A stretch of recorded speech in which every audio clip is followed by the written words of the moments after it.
ঘাটে আমি কেবল বসে রইলাম ভিজে একসা কাপড় জামায়। গাছের তলায় বসে রইলাম, বৃষ্টি নাকি মেঘের জন্য।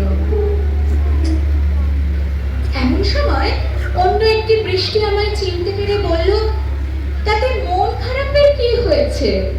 যাও, ফিরে যাও, লেখো আবার। এখন পুরো বর্ষা চলছে, তাই আমরা সবাই এখন নানান দেশে ভীষণ ব্যস্ত। তুমিও যাও, মন দাও গে তোমার কাজে। বর্ষা থেকে ফিরে আমরা নিজেই যাব তোমার কাছে। ঝিমি ঝিমি ঘন